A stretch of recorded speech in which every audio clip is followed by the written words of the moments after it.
So I think we'll get started here as it's 7 o'clock, and people will join as they can. But I want to thank everyone for joining us for the AgriSecure Organic Transition webinar. We'll focus on the aspects of how to transition and a few different aspects of that. But I want to thank everybody for coming and giving us a chance to present on this and our findings in learning.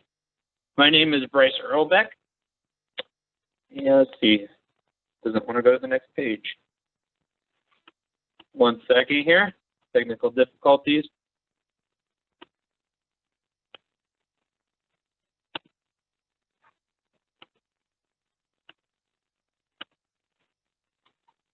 All right, there we go. So my name is Bryce Irlbeck, co-founder of AgriSecure, organic farmer in West Central Iowa, Carroll County.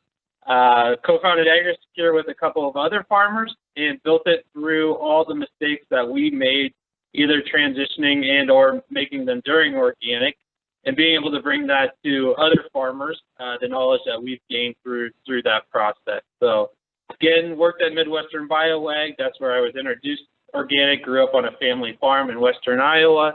We are about 95% organic now and growing that each year. The agenda today, so we'll have 4 different topics that we're really going to hit on. The first is the opportunity, the challenge, and the requirements of transition. The second one is transitioning and a balancing act. The third one is the systems and support behind the transition. What did we learn? What do you need to be successful at it?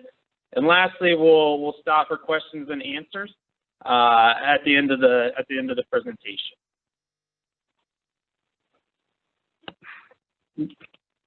So the opportunity, this is when I got started organic and started transitioning. For the first 2 years, the thought process went through my head of what is the market outlook, what is the price premium, and what is this going to do to my farm? And so we looked at the conventional side, the margins are tightening, and if we were going to be a viable farm in the future, we would have to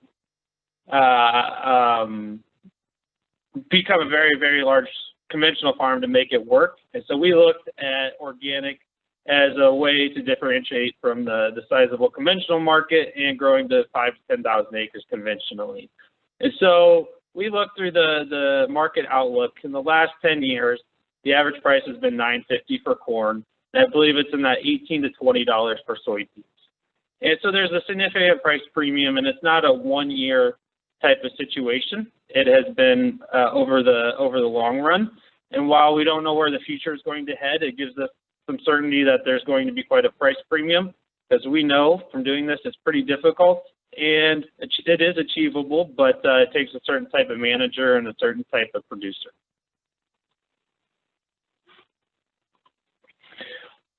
First questions we always get is what is required to become organic or to be part of the National Organic Program. So understanding that there is a government agency called the NOP, the National Organic Program, that enforces uniform national standards for organically produced crops. And they are out of Washington, and they make all the rules for organic and apply them through different agencies throughout the U.S. that come to your farm and actually certify it and third-party verify that you are organic. And so just a basic run over the NOP rules for transition. The transition period is 36 months. You have to meet NOP standards during those 36 months of not applying prohibited substances such as crop inputs, seeds, or practices. And the use of organically certified crop inputs must be applied to your field, as well as non-GMO organic seeds must be used. And we'll go over this in the next slide too, so I'm going to go over in a high level here.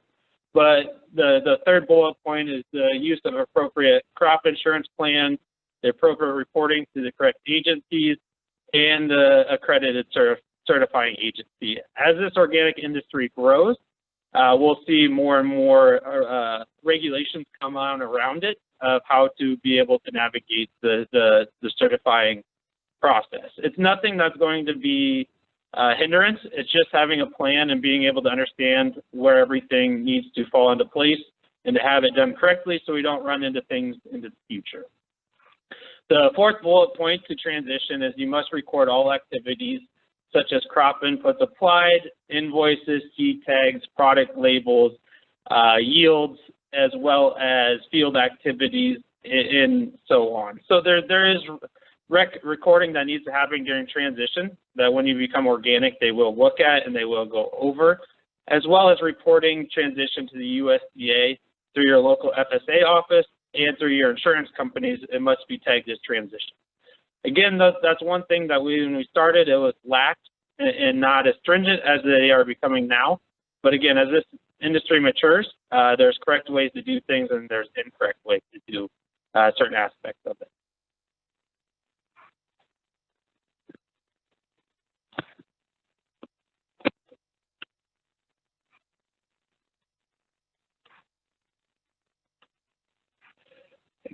So jumping into the transition process here, we have 36 months. It does not equal 3 crop years. It's a misconception out there.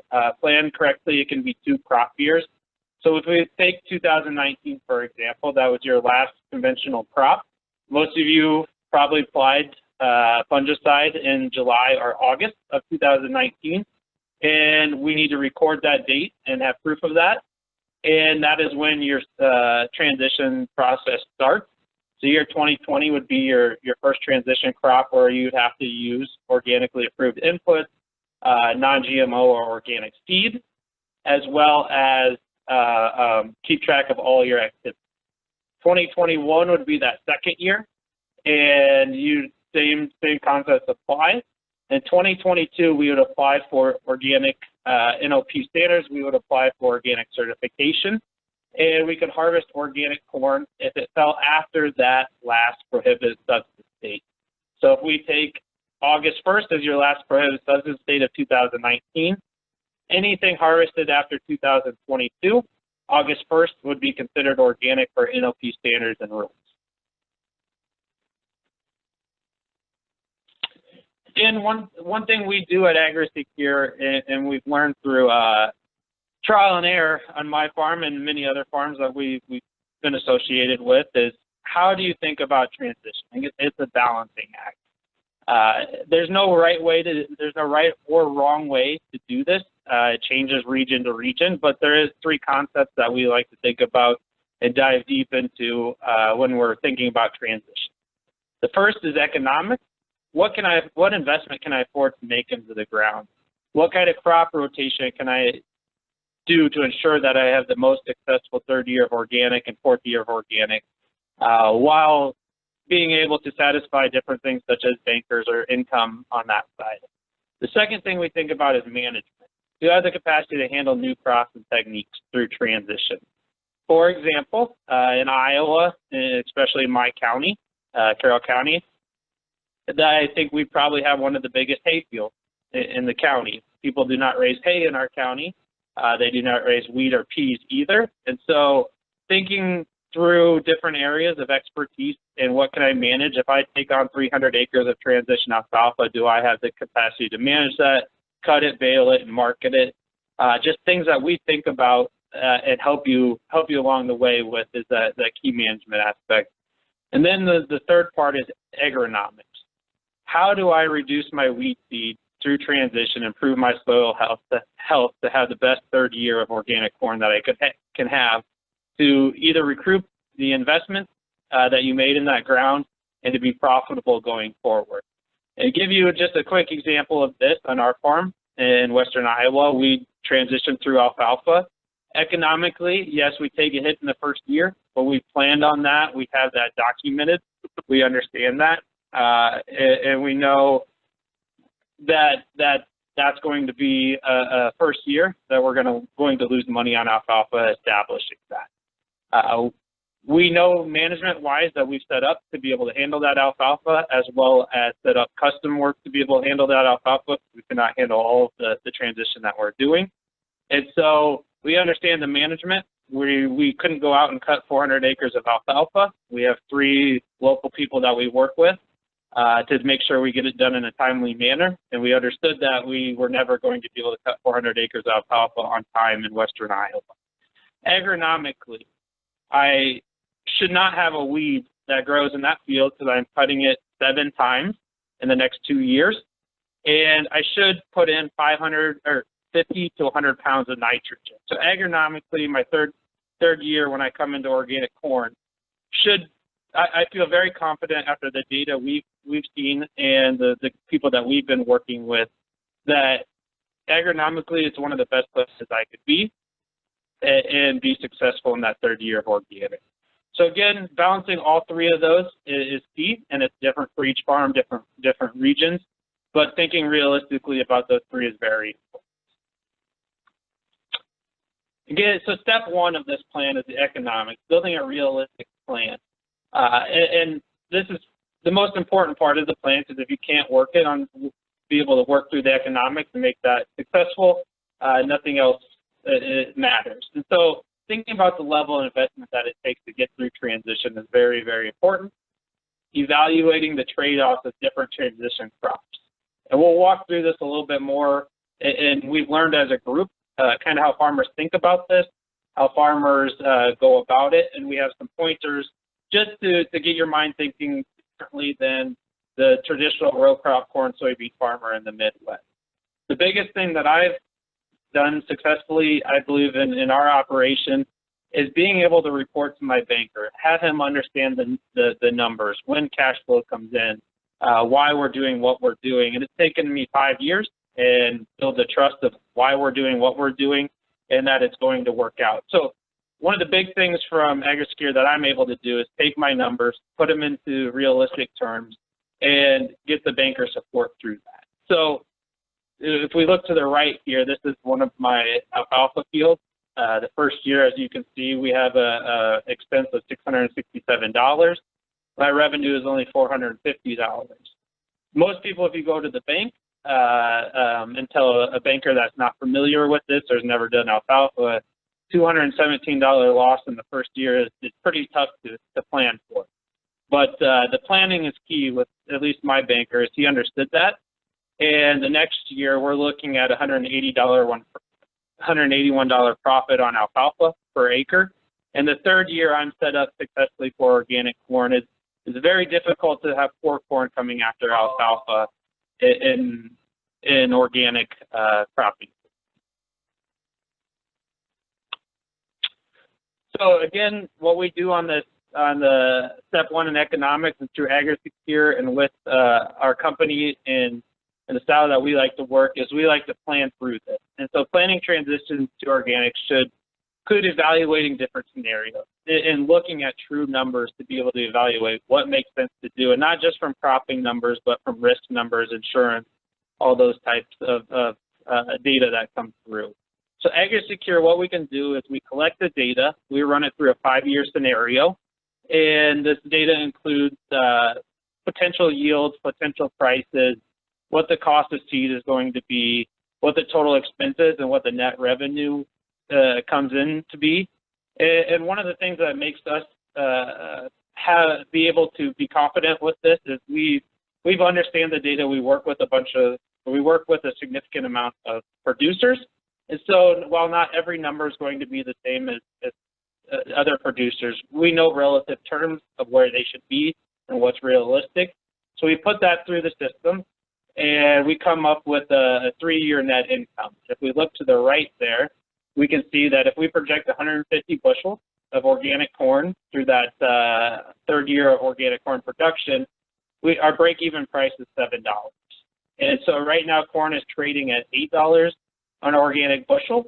I need 125 bushels that third year to recoup all my costs and to break even. So we just want people to understand those numbers, understand where they're coming from, and what the long-term outlook is in transition to organic. And what does this mean for you? You can quickly evaluate the numbers and potential approaches to understanding what that economic piece looks like to figure out the management and the agronomics behind that. Does not.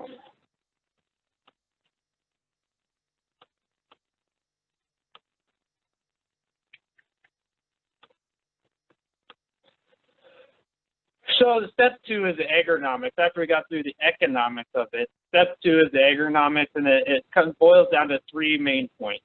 And the 2 most important points, first is to have weed management and cropping systems.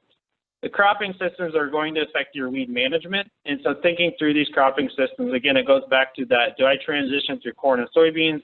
Do I transition through wheat, or do I transition through alfalfa? And as you can see, the later of that alfalfa is the best weed management. What we have found in the forest is corn and soybeans. Most people that are transitioning are just getting into organic and thinking you're going to be perfect at weed management. The first years you are trying to cultivate rotary hoe, figure out the timing, is pretty significant. It adds a significant risk to that operation. If you have a misstep in your soybean management or your corn management, there's high potential to have significant weed pressure come in that could affect your third year organic. So that cropping system is very important to think through before just jumping into this, and the agronomics and the management behind that. And so that comes down to the weed management. It plays a critical role in being successful. If you start out with high weed pressure and increase that through transition, it's very difficult to come back from that in organic production. In that middle boundary there, the soil nutrient balance, that's one thing after I got my cropping systems figured out and my weed management figured out. Soil nutrient balance is very key to this, of understanding what your soil needs, how it reacts to organic inputs. And I'll give you a good example of that is we have people, and we learned this, and I learned it the hard way. They put on chicken manure for the first time, and they expect high-yielding corn. Chicken manure you only get 50% availability of that. And as you add it more and more into your system throughout the years, you get a residual built up of that nitrogen. I'm not meaning that it stays there for 5 years, but you start that biological activity of that soil when you start adding manure to it, and you get a response different from 3 tons of manure 4 years down the road than you do 1 year down the road. And soil nutrients such as sulfur, calcium, getting all that balance can make a huge difference in production, weed management, and economics.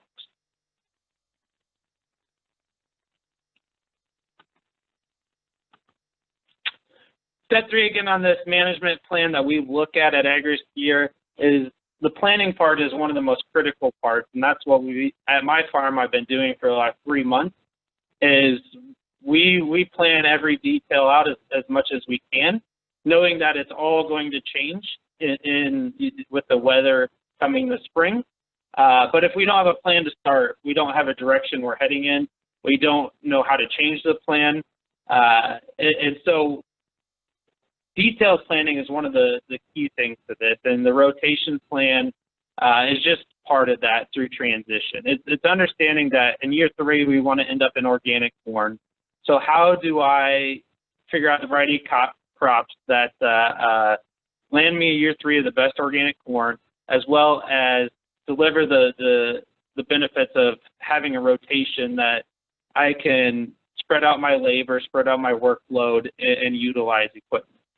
So through AgriSecure, we take data in and we help you develop these plans through the planning tools that you already have to put all your data into the certification. And most people do it in a notebook, most people do it in a binder. We've done it digitally. We take that information, we take that data, and we can give it back to you to help you develop that rotation plan and your field plans and your support plan. So thinking about that rotation plan is the most important part of how everything fits together. For our example, transition planning with organic farming in our operation, alfalfa fits pretty well. We hire all the first cutting done. We focus on our organic corn at that point, and we focus more on taking on a lot more work on our farm on that second, third, and fourth cutting. So that rotation planning, the planning of how all the work's going to get done, is very key because it's very different than doing conventional farming. The workloads come at different times. There's different issues. And so having that labor spread out has been really key to us being successful.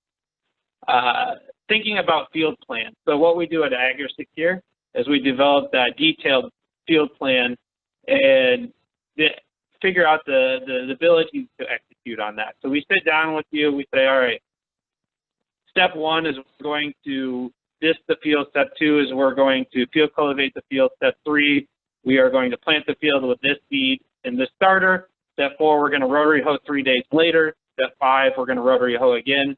And we build out that detailed plan all the way through harvest. We put all the costs in there, and we do that field by field and crop by crop, and be able to understand, put all that data together to know, if I have 1,500 acres that have to be cultivated in June, and I only have a 12-row cultivator, we understand that's probably not going to be successful. And then the third part is the support point. So a lot of things that I've learned during this whole process is you can't, that thought process of just being able to call the co-op, going to getting that extra gallon of fungicide that you needed, or chemical or herbicide, or I need a little bit more nitrogen because I ran out at the end of this field. All that stuff goes away. This has to be planned ahead of time.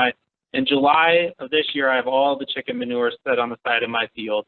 I have all the seed setting in my barn right now. We just got it all in today.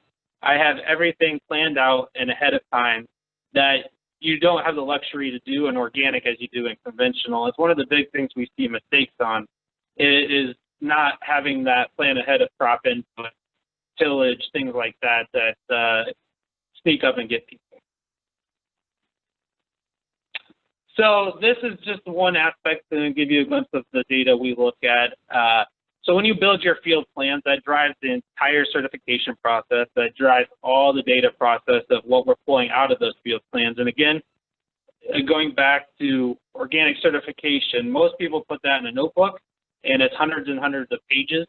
Again, we put that in a digital form to be able to extract that data and give it back to you in ways to understand what your operation's doing. So it's stuff you're already doing, we're just doing it digital. So this is an example of a matrix where we're taking out the workload that has to be done on this field or this farm. To give you an example, my partner JP has about 10,000 acres, and his per acre pass goes up to about 120,000 acres per year. That's what he's crossing with some sort of operation within his operation, meaning he's crossing his field 12 times. And so understanding the key part of this is there's a lot more work. And when does that work fall, and how do we manage through that work to be able to be successful? So it helps members both evaluate and have sufficient capacity of equipment and labor and potential crop rotation for upcoming activities.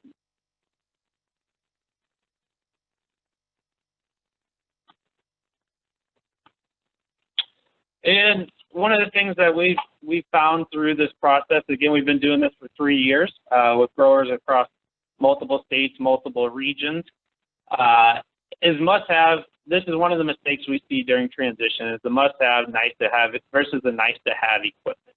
On table 1, just to give understanding, because this is a question that people frequently ask, do 200 to 400 acres, a 30-foot rotary hoe, a 12-row cultivator, and a 30-foot harrow done correctly will be sufficient to be able to successfully transition 200 to 400 acres. Granted, you have all the other aspects of your farming operation put together. Table 2 is, the nice-to-have pine weeder, row flamer, grain drill, understanding the differences between all of this and where your investments go. I've seen a few people make mistakes of, and they did it during $7 and $8 conventional corn too, is buying a bunch of machinery, getting out in front of themselves rather than focusing on the basics of how to run a rotary hoe, how to start a cultivator, when to run a harrow, figuring out the basics first, and then investing in equipment that you need later on is one of the important aspects. And keeping the same principles that we've done in conventional farming, it doesn't change with $8 and $9 organic corn. You still have to be the most efficient. You still have to work on a budget and understand your costs. So it's one of the things that I've seen mistakes being made. People buy equipment before they actually need it and spend a lot more money than they actually need to spend. I think this is one of the more important parts, and it's one of the biggest eye-openers that I've learned through the transition process and the mistakes I have made on my farm. Each potential transition rotation has its advantages and disadvantages depending on which part of the country you're in, what type of operation you have. And again, it goes back to that economics, agronomics, and management. As you can see, number one, alfalfa. It's got a break-even type of situation, but again, the agronomics are very, very good. The management is low, as not the labor management, but the management of being able to raise this crop is pretty low. This is what I choose to go through. It leads me the best for the third year. Number two that we have evaluated through data sets is wheat and pea, fall seeded winter wheat, and spring seeded peas for the second year. Agronomics is very good. It's very good for the soil. Peas put a ton of nitrogen in, mellow the soil, and you have very, very good potential for organic corn crop that third year. But the markets are not as easy to take advantage of, and the pea economics aren't that great. So it's not one that I'd recommend unless you're in the right area, the right type of ground. But it definitely has its potential for management, and there's very low potential to acquire weeds in that type of scenario. Again, we look at the agronomics for corn and soybeans. The big thing that I see when working with growers across the country on this is emotional decisions are made during transition. Thinking we grow corn and soybeans, it's easy to think that we grow corn and soybeans in transition. We plant it, we harvest it, and we'll figure out everything in between. That everything in between is a lot. That's risk management, that's cultivating, that's rotary hoeing, that's organic fungicides, that's organic or walking the soybeans at $100 an acre. There's a lot of aspects of corn and soybeans that go into management of that. And I can tell you on my farm, I am not going to manage transition corn and soybean for conventional prices. It hasn't worked out on my farm. Not saying that can't work out on farms, but again, going through the economics of that and the risk management of that is very important as we go forward. The fourth one is wheat and alfalfa. I do use this one on my farm. Wheat is a good crop to grow. I planted after my last conventional soybean in the fall. I harvest it in the spring. I fall seed alfalfa and have 1 year of alfalfa. And this is probably the second one that I use on my farm that it just reduces the workload of alfalfa for 2 years. So step 4, the transitioning to organics, and this goes back to that risk management, just another important aspect. But the thing that we want to point out here and really get across to guys is that there is risk in raising conventional corn and soybeans in transition. If we look at the APH, I think 210 APH is probably relatively close to a lot of people on this call. I don't know spring price for corn yet, but we'll use 390 and we'll use 85% coverage. That gives us $818 of coverage on conventional corn. The bankers, everybody in the process, that's a good number. You can work with that. There's not much risk. When we go to transition, we have 115 that we have to drop down to the APH, and there's 3 different types of APHs. You have your conventional, transition, and then it'll restart over when you're organic. And what a lot of people do not realize in this process is that transition APH is so low. We look at that 115 bushels times the price of 390 times 85%, $381.22. That's a lot of risk if you're raising corn for the first time in transition. You have $700, $800 of cost into that corn. You're bearing $400, $500 of risk. And no, we didn't put the soybean one up there, but it's equal to or greater than the risk of transitioning through corn. And we have had people come to us and ask, well, we'll just use our conventional APH. That is not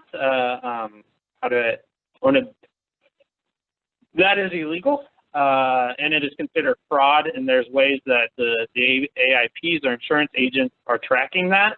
and it might not come to haunt you until 3 or 4 years down the road, but it is considered fraud. And if you're doing any amount at all, but the larger acres, it could be a significant amount of fraud and potential trouble down the road that, and I think farmers don't even realize it yet that they've done this, but we just want to make sure that it's clear that in transition, to be above board and to make sure you don't run into any problems, you do have to declare it transition, not only through insurance, but you do that through the FSA. And when you report your crop, you will report it as a transition crop, and you'll insure it as a transition crop. And I can tell you the insurance companies are cracking down on this, as I think there's been issues with it, that this is very important to understand why we come up with rotations that we do for risk management. So again, the overall aspect of this slide is to think through the actual risk when you go out and plan that transition, compared to corn, soybeans, compared to alfalfa or winter wheat or peas. So at AgriSecure here, what we've done is develop a system by farmers that have done this before, went through the transition, farm organically at scale. The organic certification requires, and the transition certification requires record keeping through field activity and maintaining records throughout transition and organic production, as well as having a long-term rotation plan. So what we do is we sit down with you, we plan out each field, each crop, we put budgets together, we put executable items together, and we understand the long-term goals and understand your operation. The third thing we do is we track that, and that's for certification. We track it digitally. We track it through the MyFarm platform. And the fourth part is what a lot of people do not utilize their organic data from, but we can report and analyze out of that data. Again, one of the biggest things that we've done is taken that big notebook of organic certification papers that's been handwritten for the last 20 plus years, put that into something that we can actually get data out of and increase awareness on your operation, whether it's economically, whether it's soil, anything like that. You have to capture all that data anyway. Let's put it into something that's usable. So again, going through AgriSecure, we help you plan, we help you execute, we help you track, and then we can take that data and report, as well as other things that come around that circle. We help you with inputs, we help figure out the equipment needs and so on and so forth. So, but the basic is plan, execute, track, and be able to understand if we were successful. So at AgriSecure, we have a trusted advisor. We call them AEs, account executives. We work through the Midwest with the numerous different types of production, all the way down to New Mexico, Arkansas. We talk daily. There's a group of about 7 of us that work together on this, and we talk daily. And one of our goals is to, before you start transitioning, is to help you with the following and to get expert advice. There's a lot of places to go wrong, not only in transition, but organic too, where mistakes can be made. But figuring out that crop rotation, that crop plan, that weed management, equipment, fertility, crop input, certification, record keeping, agronomy, and marketing, trying to do that all, there's room for mistakes in there. And I can tell you, if I was in your seat 6 years ago when I started, I paid tuition way past what Iowa State would have charged me. I'm just glad they didn't know what I paid tuition in this transition organic process. But there's a lot of room to make mistakes. As one person on one farm, it's very, very difficult not to run in a few traps. Not saying you can't be successful, you can. But the costly mistakes come, and they will happen, and they'll happen at different points. So our goal at AgriSecure is to try to put a plan together to keep you out of those mistakes, whether it be transition or organic. And we're learning daily. The amount of learning that's taking place within our group, just having this wide range of customers has been significant. So again, please give us a call. I'll leave this up at the bottom here. You can email us at contact@AgriSecure, or you can call that number, or you can reach out to the AE that you already have connection with. And please ask questions. Again, we built this for producers, by producers. It's something to keep you out of a lot of mistakes that we feel could be made.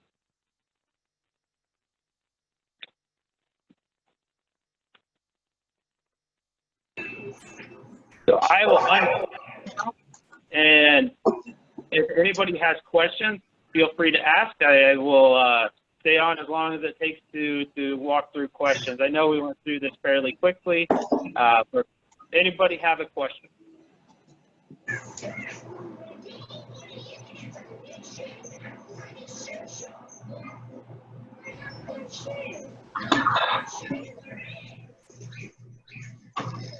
How does weed management work on field edges? Are we allowed to spray ditches and things like that during transition? So during transition, you would be allowed to spray field ditches because you're not selling that crop organically. If you are going to sell it transitionally, which I doubt is going to be the case, then you wouldn't be able to spray it. But since you're not selling that crop, you could spray it during transition. Now, organically, you can't because that's your buffer. If you're in organic, you'd have to have a buffer between your ditches and your crop. Now, there is organic herbicides that are approved to do that during organic. Okay. Does that answer the question? Yeah, that helps. All right. So I mean, just to give you another, we have guys that will harvest the corn around their field even though they didn't need to because it's next to their road ditch, but they feel like it's beneficial for them to be able to spray that road ditch and call that first 30 foot of corn, even though it could be organic. They'll call it transitional just to be able to spray that road ditch. Okay.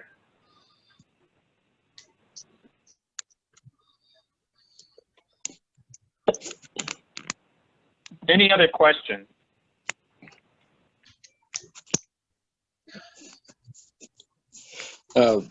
If you can hear me, one of the questions I have is more on the economic end. Is do you see a chance of there being a glut of organic product on the market? See the price maybe not crash, but to drop? So I think there's about 3 different things to look at when you ask that question. And when I transitioned, I stayed awake every night thinking about that. And I still do think about that because it's I mean, it's a risk. And so I think there's 2 different types of production, that one more riskier, the other isn't. If you're thinking about corn and soybeans organically, there's huge demand for them. They're a lot tougher to raise. Especially soybeans, that it's going to be a lot more difficult for me to imagine a way where there's a huge glut of organic corn and soybeans, and it's specifically not growing in the U.S. What is happening right now is the dollar is very strong, and we are seeing a lot of imports because the imports are very cheap with our strong dollar across overseas. That is affecting the price a lot more significantly than increased production in the U.S. So on the corn and soybean side, the glut's coming more from the weak dollar and imports, whether they're organic or not. That's the question. With crops such as wheat, small grains, much easier to raise organically, much easier usually in regions where it's not as difficult to transition due to land costs and things like that. I'm not sure on the small grain side of it where we'll end up organically, just because that is a lot easier to rate at scale.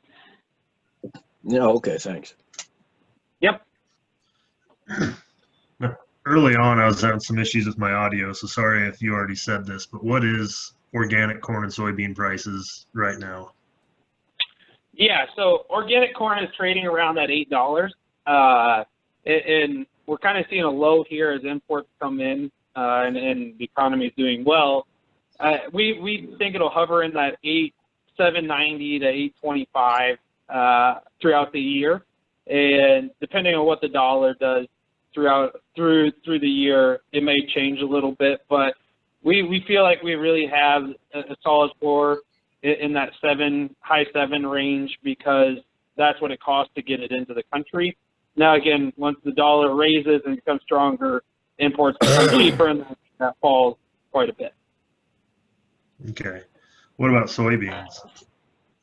Soybeans, it's a whole different story than corn. Soybeans are running that 18 to 22, actually 19 to $22.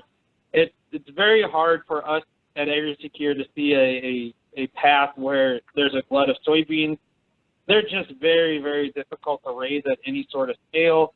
It doesn't matter if you're in the Midwest or India or China. It's very hard to raise. So we're not seeing this huge influx of organic soybeans. And in response, we're seeing an increased price of organic soybeans being sold. So I'd say it's completely different than corn, the corn aspect. Okay, thank you. Yep. So what makes soybeans so much more difficult to raise than, say, the corn? Yeah, so corn, and walk you through the management scenario. I can plant corn, I can rotary hoe it, and cultivate it twice, and it's going to be tall enough to shade in that I'm not going to have much issues if I do those things correctly. Soybeans, it's much more difficult to keep the weeds out. It's much more of an art form, and it's biologicals. Not biologicals. It's the biology. It's the planting time. It's the cover crops. It's keeping them weed free until August, and then even if you get rains, as you've seen in conventional crops, the water can come through. You just don't have the shading effect, and so you can have $400 or $500 of walking costs in organic soybeans if you don't do them right. And I'll be honest with you, on my farm, we don't raise organic soybeans. It's not worth my time or management to raise them. Are the organic soybeans drilled, or are they in conventional type rows? It's all over the board, to be honest with you. Nobody I've worked with or seen in the country has a perfect way to do it. But we have guys that are trying to plant rye the same day they plant soybeans. We have guys that are trying to roll rye, double crop soybeans, figure out how to make them work without having the management or cost into them that is currently associated with them. So I can tell you we're working on ways to raise them because we think there'll be a significant market going into the future. It stays strong, but we don't have a perfect way to do soybeans.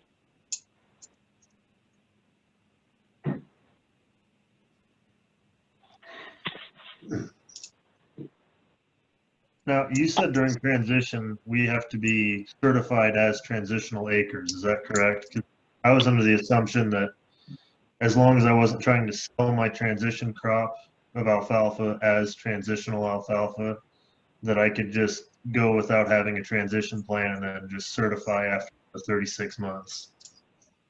Yeah, so, and this is where, just being upfront and honest with you, is things are changing. The insurance companies, and again, goes back to that fraud issue of people, and I'm more focused on corn and soybeans as the insurance companies, where people will take conventional insurance and have a really low yield and they collect insurance on it as a conventional crop.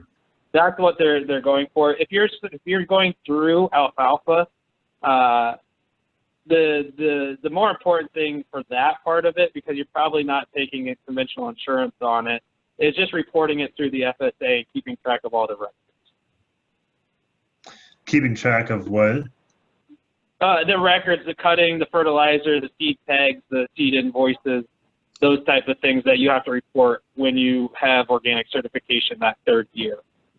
Okay, so I just need to keep track of that stuff. I don't necessarily need to, during transition, I don't need to certify with the FSA as transitional and have a transition plan. I just need to have that information when it comes time to certify as organic.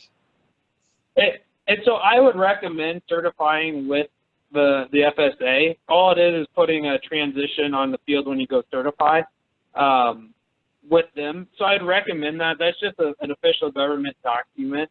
Again, as this industry matures and grows, that is not the case of how people are doing it last year, but it is in the rules of the process that are starting to be enforced. So my recommendation is to go and when you certify it as transition alfalfa. It's not going to change anything. You're just putting a little T on that field.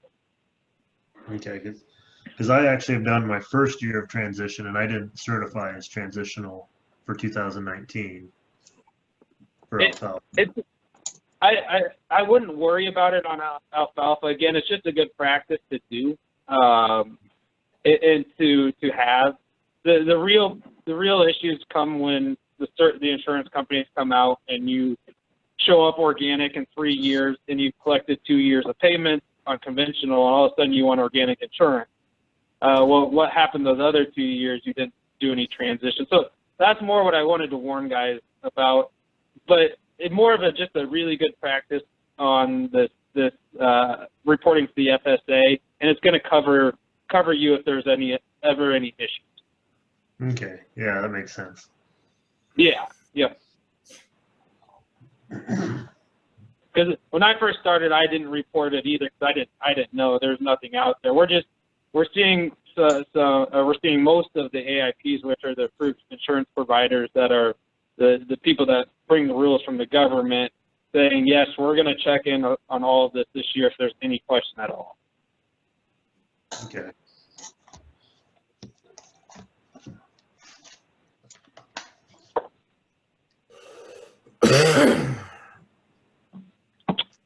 So I can answer more questions you guys have, and don't hesitate to ask. It's just good to learn now.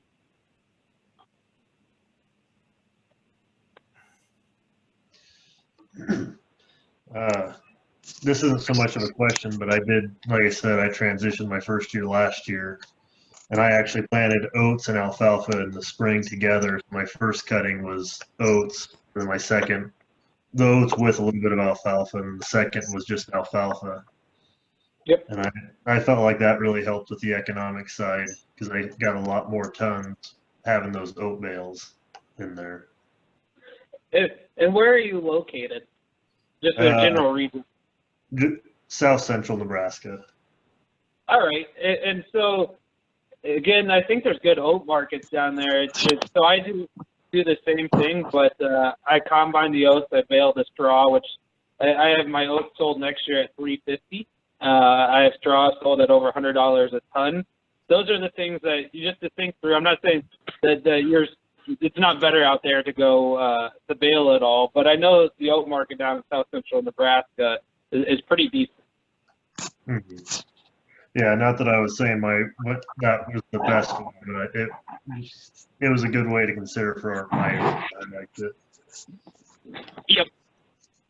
Yeah, the corn and soybean thing is just difficult. The oats and alfalfa, you can't really beat that certification process. Yeah.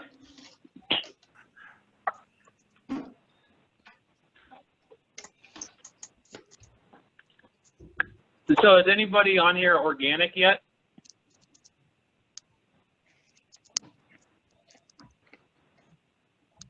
No.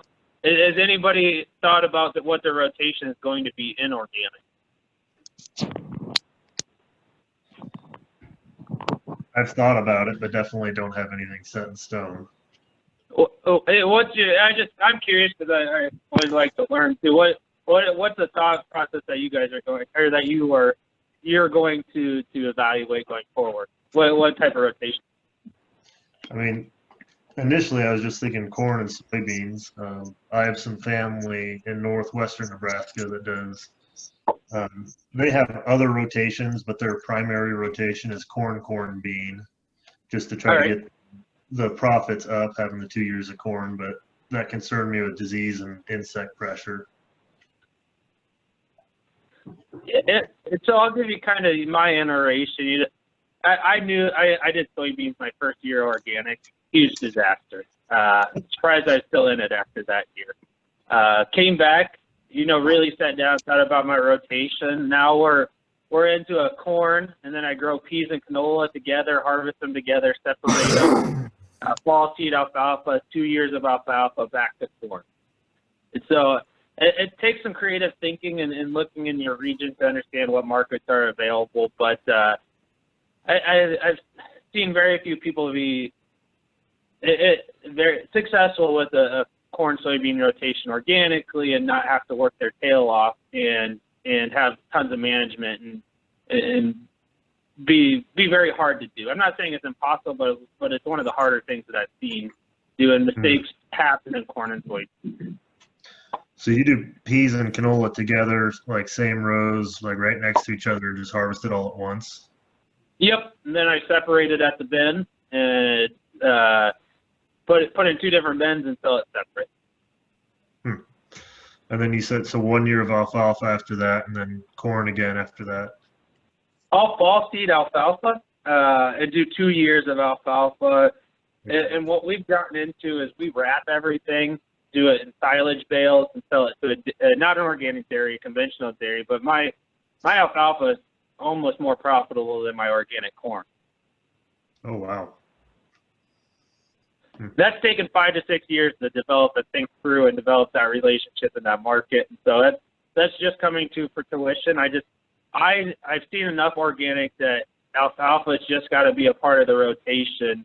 The economics work a lot better after corn. If you can do 2 years of alfalfa, you can literally rotary hoe corn and maybe 1 cultivation pass and not have any weeds, to barely any weeds at all, and raise really good corn.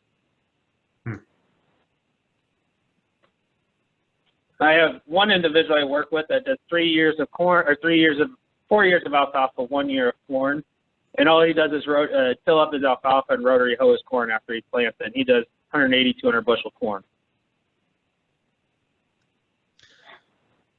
You said How much you guys charging for fill this? the alfalfa in? Oh, Sorry. ask that again. Go ahead. I had said, so he discs in the alfalfa, plants the corn, and then rotary hoes the corn once. Is that what you had said? Yeah. Okay. It's that alfalfa in 4 years you have 16 cuttings. It takes out something. It does something in that ground, kind of like rye, but at a much bigger, much more successful scale. Nothing grows after you take that alfalfa out. At least that first year. That's why, most dairy farmers you talk to, the best year of conventional corn is the year of after alfalfa. The second best year of corn is that second year out of alfalfa.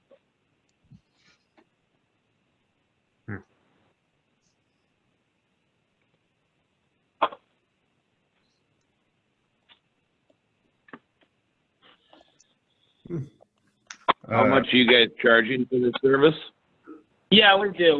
We charge per acre type of fee, and we have a range of charges of $5 to $25 an acre. I have some growers that just say, hey, take care of everything. I don't want to even manage the certification process. You just do everything and take care of that. And then I have some guys that, they'll do the paperwork, they'll take care of most stuff. They just want the support and the somebody to do exactly what we're doing tonight is, I have this issue, how do I solve it? All right, I have this paperwork, how do we work through it? How do we put the process together on our farm? So it ranges by what type of need that you have and want to utilize this for. Okay.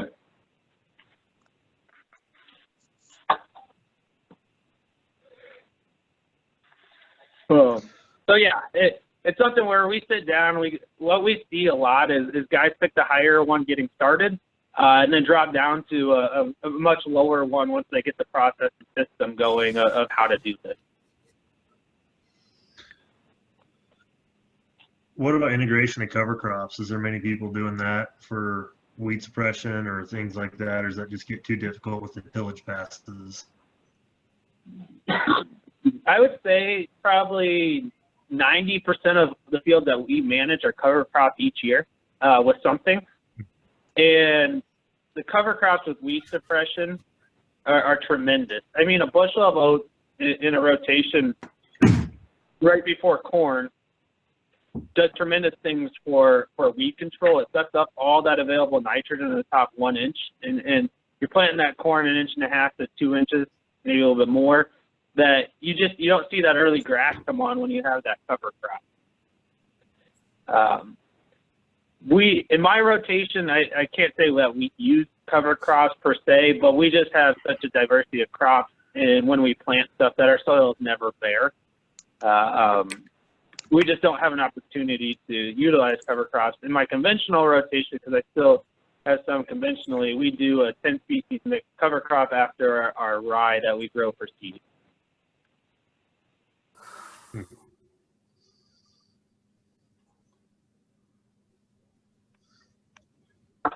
But just a bushel of oats before corn, frost seeded on and tilled in about 2-3 inches can make a world of difference in weed suppression.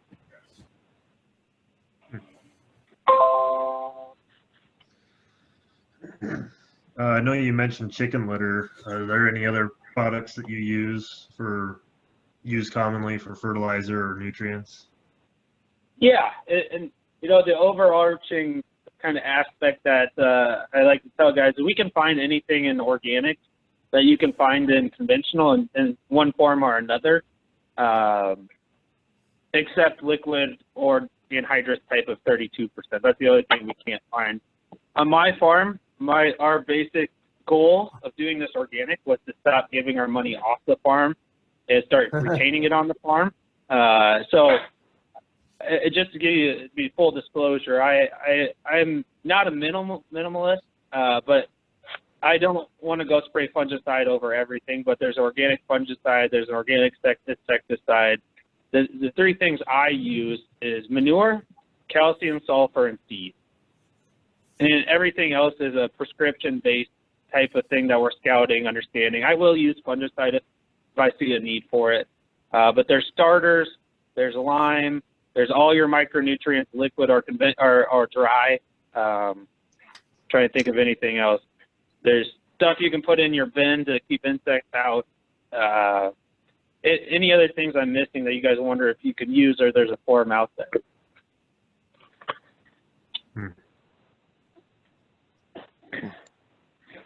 There's probably 10 or 12 different fungicides and 4 or 5 different insecticides. Okay.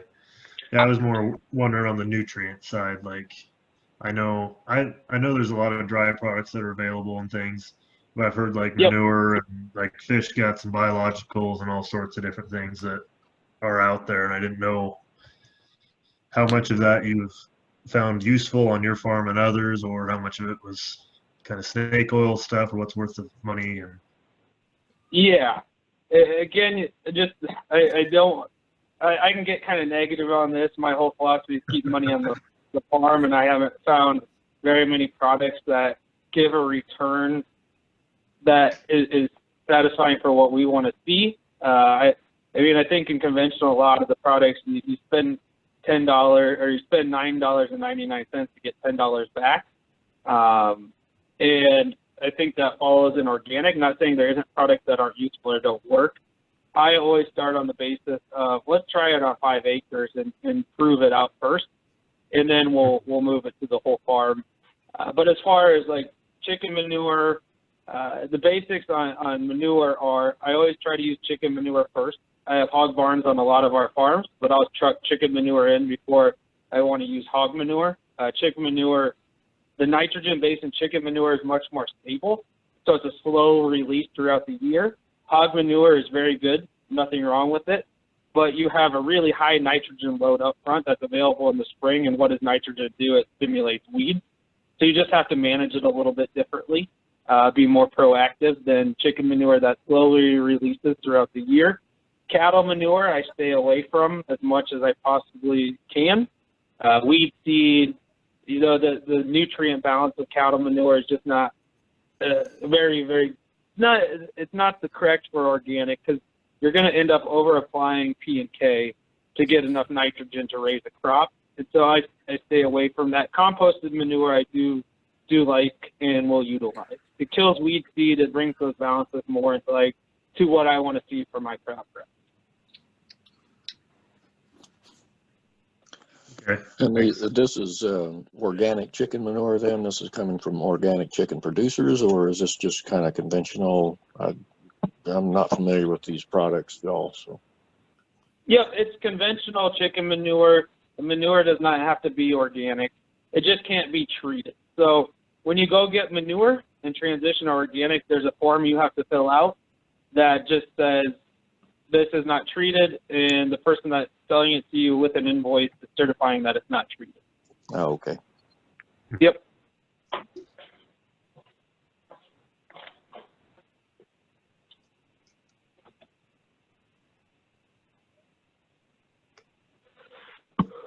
And if you guys are going to be organic in 2021 now, it's time to start looking at market. I sold all of my corn for 2020 last spring. I'm about ready to pull the trigger for all of my corn for 2021. Oh, wow. Okay. And I have an offer for 2022 as well. This is my opinion, so don't take this as fact, do your own research, but a lot of these end users, they got scared when the supply went really low, so they always buy early, and what they do, from my opinion, is they fill up, and then the low ball price offers, knowing that organic farmers have to take them. So they'll buy they'll buy it to cover themselves, and then they will give really low prices until they actually need something.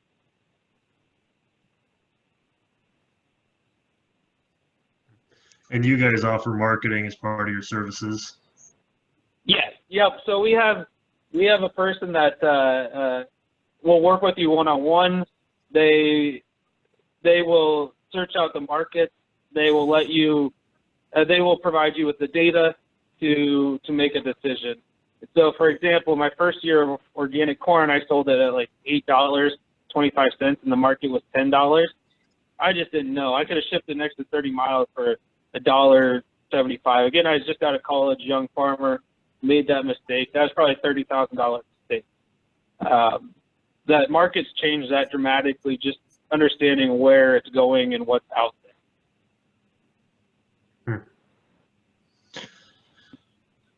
So I have all my 2020 corn contracted at $9 when the market's at that 8 range.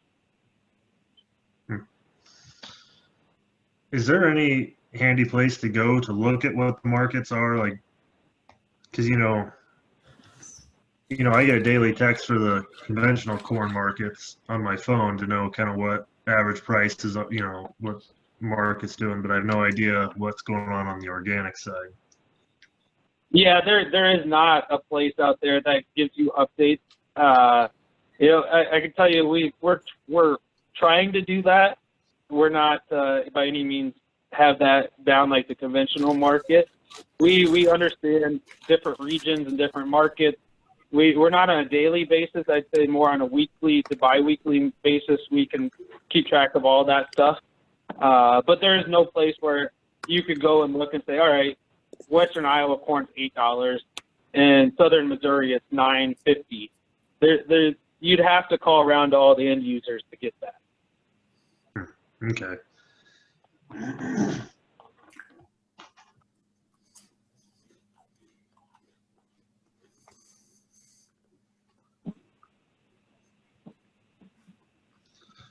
So I think that's all the questions I can think of. all right, feel free to reach out if you have more. Okay. Well, thank you for this. Yeah, I appreciate it, guys. It's a fun trip, though. I mean, if we talk about all the pitfalls and everything, there's profitability in it. There's learning. I can tell you it's been fun. It's been profitable, and it's just something new.